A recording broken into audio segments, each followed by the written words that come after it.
Chapter 36. Elihu also proceeded and said, Suffer me a little, and I will show thee that I have yet to speak on God's behalf. I will fetch my knowledge from afar, and will ascribe righteousness to my Maker. For truly my word shall not be false. He that is perfect in knowledge is with me. Behold, God is mighty, and despiseth not any. He is mighty in strength and wisdom. He preserveth not the life of the wicked, but giveth right to the poor. He withdraweth not his eyes from the righteous. But with kings are they on the throne, yea, he doth establish them forever, and they are exalted. And if they be bound in fetters, and beholden in cords of affliction, then he showeth them their work, and their transgressions that they have exceeded. He openeth also their ear to discipline, and commandeth that they return from iniquity. If they obey and serve him, they shall spend their days in prosperity, and their years in pleasures. But if they obey not, they shall perish by the sword, and they shall die without knowledge. But the hypocrites in heart heap up wrath. They cry not when he bindeth them. They die in youth, and their life is among the unclean. He delivereth the poor in his affliction, and openeth their ears in oppression. Even so would he have removed thee out of the strait into a broad place, where there is no straightness, and that which should be set on thy table should be full of fatness. But thou hast fulfilled the judgment of the wicked. Judgment and justice take hold on thee. Because there is wrath, beware lest he take thee away with his stroke. Then a great ransom cannot deliver thee.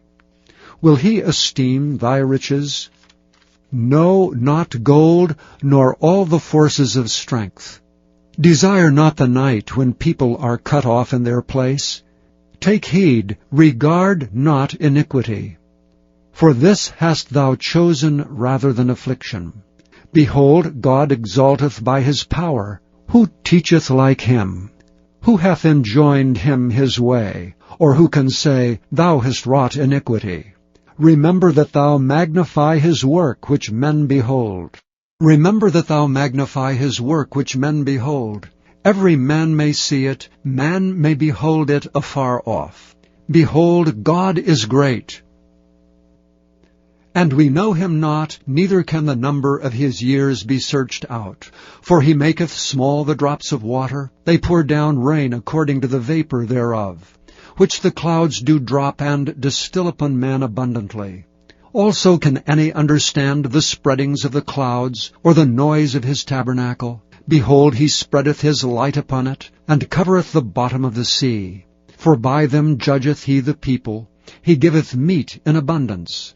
With clouds he covereth the light, and commandeth it not to shine by the cloud that cometh betwixt. The noise thereof showeth concerning it, the cattle also concerning the vapor. Chapter 37. At this also my heart trembleth, and is moved out of his place. Hear attentively the noise of his voice, and the sound that goeth out of his mouth. He directeth it under the whole heaven, and his lightning unto the ends of the earth. After it a voice roareth. He thundereth with the voice of his excellency, and he will not stay them when his voice is heard. God thundereth marvelously with his voice. Great things doeth he, which we cannot comprehend. For he saith to the snow, Lie thou on the earth. Likewise the small rain, and to the great rain of his strength. He sealeth up the hand of every man, that all men may know his work. Then the beasts go into dens, and remain in their places. Out of the south cometh the whirlwind, and cold out of the north. By the breath of God frost is given, and the breadth of the waters is straitened. Also by watering he wearieth the thick cloud. He scattereth his bright cloud. And it is turned round about by his counsels, that they may do whatsoever he commandeth them upon the face of the world in the earth. He causeth it to come, whether for correction, or for his land, or for mercy. Hearkeneth unto this, O Job. Stand still, and consider the wondrous works of God. Dost thou know when God disposed them, and caused the light of his cloud to shine? Dost thou know the balancings of the clouds, the wondrous works of him which is perfect in knowledge? How thy garments are warm, when he quieteth the earth by the south wind. Hast thou with him spread out the sky, which is strong, and is a molten looking-glass? Teach us what we shall say unto him, for we cannot order our speech by reason of darkness. Shall it be told him that I speak? If a man speak, surely he shall be swallowed up. And now men see not the bright light, which is in the clouds, but the wind passeth and cleanseth them. Fair weather cometh out of the north. With God is terrible majesty. Touching the Almighty, we cannot find him out. He is excellent in power and in judgment, and in plenty of justice. He will not afflict. Men do therefore fear him. He respecteth not any that are wise in heart. Chapter 38. Then the Lord answered Job out of the whirlwind, and said, Who is this that darkeneth counsel by words without knowledge? Gird up now thy loins like a man, for I will demand of thee, and answer thou me. Where wast thou when I laid the foundations of the earth? Declare if thou hast understanding. Who hath laid the measures thereof, if thou knowest? Or who hath stretched the line upon it? Whereupon are the foundations thereof fastened? Or who laid the cornerstone thereof, when the morning stars sang together, and all the sons of God shouted for joy? Or who shut up the sea with doors, when it brake forth as if it had rushed out of the womb? When I made the cloud the garment thereof, and thick darkness a swaddling band for it, and brake up for it my decreed place, and set bars and doors, and said, Hitherto shalt thou come, but no further, and here shall thy proud waves be stayed.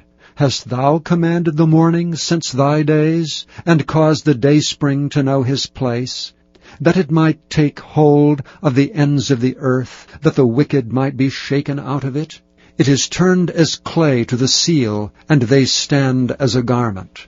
And from the wicked their light is withholden, and the high arm shall be broken. Hast thou entered into the springs of the sea, or hast thou walked in the search of the depth? Have the gates of death been opened unto thee, or hast thou seen the doors of the shadow of death? Hast thou perceived the breadth of the earth? Declare it if thou knowest it all. Where is the way where light dwelleth? And as for darkness, where is the place thereof, that thou shouldest take it to the bound thereof, and that thou shouldst know the paths to the house thereof? Knowest thou it because thou wast then born? Or because the number of thy days is great? Hast thou entered into the treasures of the snow? Or hast thou seen the treasures of the hail, which I have reserved against the time of trouble, against the day of battle and war? By what way is the light parted, which scattereth the east wind upon the earth? Who hath divided a watercourse for the overflowing of waters, or a way for the lightning of thunder, to cause it to rain on the earth where no man is, on the wilderness wherein there is no man, to satisfy the desolate and waste ground, and to cause the bud of the tender herb to spring forth? Hath the rain a father? Or who hath begotten the drops of dew? Out of whose womb came the ice, and the hoary frost of heaven? Who hath gendered it? The waters are hid as with a stone, and the face of the deep is frozen. Canst thou bind the sweet influences of the Pleiades, or loose the bands of Orion? Canst thou bring forth Mazzaroth in his season? Or canst thou guide Arcturus with his sons? Knowest thou the ordinances of heaven? Canst thou set the dominion thereof in the earth? Canst thou lift up thy voice to the clouds, that abundance of waters may cover thee? Canst thou send lightnings, that they may go and say unto thee, Here we are? Who hath put wisdom in the inward parts? Or who hath given understanding to the heart? Who can number the clouds in wisdom? Or who can stay the bottles of heaven, when the dust groweth into hardness, and the clods cleave fast together? Wilt thou hunt the prey for the lion, or fill the appetite of the young lions, when they couch in their dens, and abide in the covert to lie in wait?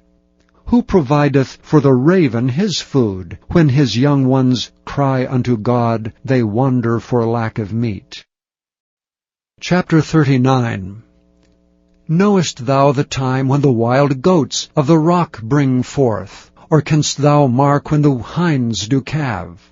Canst thou number the months that they fulfill? Or knowest thou the time when they bring forth? They bow themselves, they bring forth their young ones, they cast out their sorrows. Their young ones are in good liking, they grow up with corn, they go forth and return not unto them. Who hath sent out the wild ass free? Or who hath loosed the bands of the wild ass?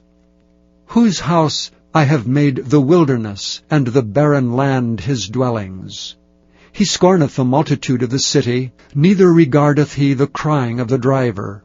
The range of the mountains is his pasture, and he searcheth after every green thing. Will the unicorn be willing to serve thee, or abide by thy crib? Canst thou bind the unicorn with his band in the furrow? Or will he harrow the valleys after thee? Wilt thou trust him because his strength is great? Or wilt thou leave thy labor to him? Wilt thou believe him that he will bring home thy seed, and gather it into thy barn? Gavest thou the goodly wings unto the peacocks, or wings and feathers unto the ostrich, which leaveth her eggs in the earth, and warmeth them in dust, and forgetteth that the foot may crush them, or that the wild beast may break them? She is hardened against her young ones, as though they were not hers. Her labor is in vain without fear, because God hath deprived her of wisdom, neither hath he imparted to her understanding. What time she lifteth up herself on high, she scorneth the horse and his rider. Hast thou given the horse strength? Hast thou clothed his neck with thunder? Canst thou make him afraid as a grasshopper? The glory of his nostrils is terrible. He paweth in the valley, and rejoiceth in his strength. He goeth on to meet the armed men. He mocketh at fear, and is not affrighted. Neither turneth he back from the sword. The quiver rattleth against him, the glittering spear and the shield. He swalloweth the ground with fierceness and rage, neither believeth he that it is the sound of the trumpet. He saith among the trumpets, Ha, ha, and he smelleth the battle afar off, the thunder of the captains and the shouting. Doth the hawk fly by thy wisdom, and stretch her wings toward the south? Doth the eagle mount up at thy command, and make her nest on high? She dwelleth and abideth on the rock, upon the crag of the rock and the strong place. From thence she seeketh the prey, and her eyes behold afar off. Her young ones also suck up blood, and where the slain are, there is she. Chapter 40. Moreover the Lord answered Job and said, Shall he that contendeth with the Almighty instruct him? He that reproveth God, let him answer it. Then Job answered the Lord and said, Behold, I am vile. What shall I answer thee? I will lay mine hand upon my mouth. Once have I spoken, but I will not answer, yea, twice, but I will proceed no further. Then answered the Lord unto Job out of the whirlwind, and said, Gird up thy loins now like a man. I will demand of thee, and declare thou unto me. Wilt thou also disannul my judgment? Wilt thou condemn me, that thou mayest be righteous? Hast thou an arm like God, or canst thou thunder with a voice like him? Deck thyself now with majesty and excellency, and array thyself with glory and beauty. Cast abroad the rage of thy wrath, and behold every one that is proud, and abase him. Look on every one that is proud, and bring him low, and tread down the wicked in their place. Hide them in the dust together, and bind their faces in secret. Then will I also confess unto thee that thine own right hand can save thee. Behold now Behemoth, which I made with thee, he eateth grass as an ox. Lo, now his strength is in his loins, and his force is in the navel of his belly.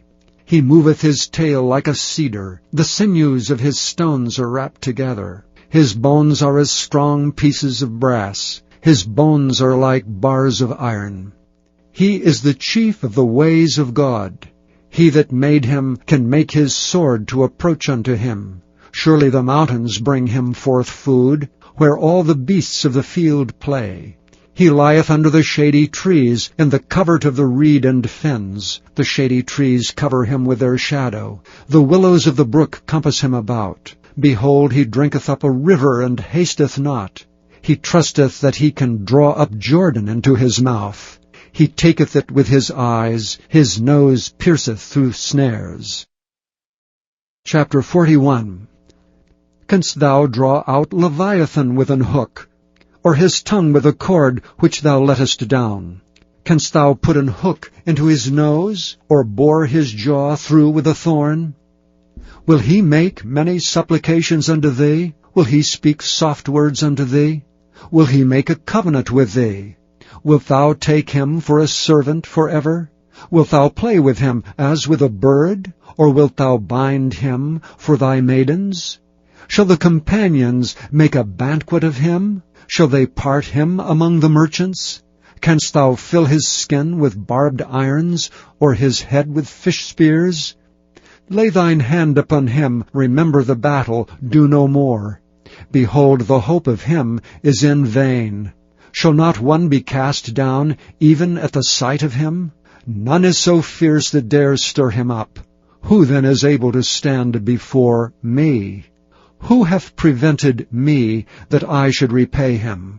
Whatsoever is under the whole heaven is mine. I will not conceal his parts, nor his power, nor his comely proportion. Who can discover the face of his garment? Or who can come to him with his double bridle? Who can open the doors of his face? His teeth are terrible round about. His scales are his pride, shut up together as with a close seal. One is so near to another that no air can come between them. They are joined one to another, they stick together, that they cannot be sundered. By his neesings a light doth shine, and his eyes are like the eyelids of the morning. Out of his mouth go burning lamps, and sparks of fire leap out. Out of his nostrils goeth smoke, as out of a seething pot or cauldron. His breath kindleth coals, and a flame goeth out of his mouth. In his neck remaineth strength, and sorrow is turned into joy before him. The flakes of his flesh are joined together, they are firm in themselves, they cannot be moved. His heart is as firm as a stone, yea, as hard as a piece of the nether millstone. When he raiseth up himself, the mighty are afraid. By reason of breakings they purify themselves. The sword of him that layeth at him cannot hold, the spear, the dart, nor the habergeon. He esteemeth iron as straw, and brass as rotten wood.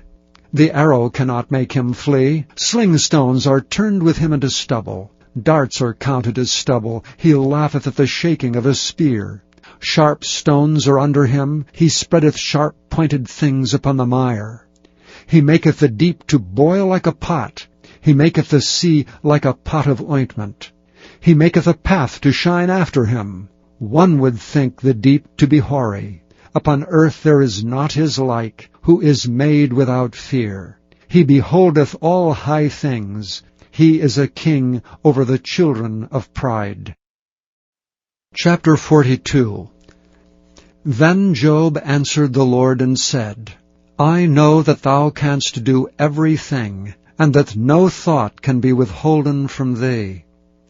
Who is he that hideth counsel without knowledge? Therefore have I uttered that I understood not, things too wonderful for me which I knew not. Hear, I beseech thee, and I will speak. I will demand of thee, and declare thou unto me. I have heard of thee by the hearing of the ear, but now mine eye seeth thee. Wherefore I abhor myself, and repent in dust and ashes. And it was so, that after the Lord had spoken these words unto Job, the Lord said to Eliphaz the Temanite, My wrath is kindled against thee, and against thy 2 friends, for ye have not spoken of me the thing that is right, as my servant Job hath.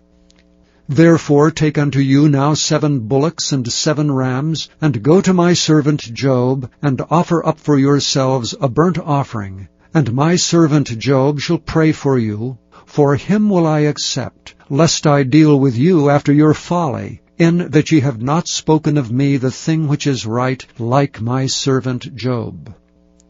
So Eliphaz the Temanite, and Bildad the Shuhite, and Zophar the Naamathite went and did according as the Lord commanded them. The Lord also accepted Job. And the Lord turned the captivity of Job when he prayed for his friends. Also the Lord gave Job twice as much as he had before. Then came there unto him all his brethren, and all his sisters, and all they that had been of his acquaintance before, and did eat bread with him in his house. And they bemoaned him, and comforted him over all the evil the Lord had brought upon him.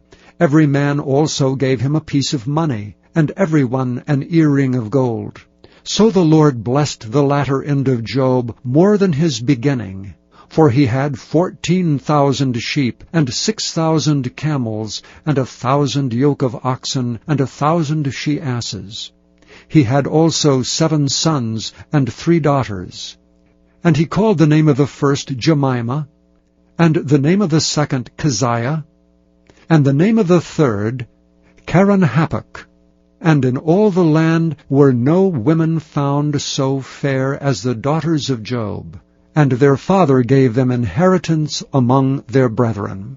After this lived Job 140 years, and saw his sons and his sons' sons, even 4 generations. So Job died, being old and full of days. Thank you for listening to this recording of the King James Bible produced by Audio Scriptures International. Audio Scriptures International believes it is more important to spread the Word of God than to make a large profit. Please feel free to make copies of these recordings and distribute them freely so long as you adhere to the following guidelines. First, you may not charge any more than the cost to duplicate and send them. Secondly, you must make a complete copy of the recording, including this message. For commercial and fundraising distribution, please contact Audio Scriptures International for additional information.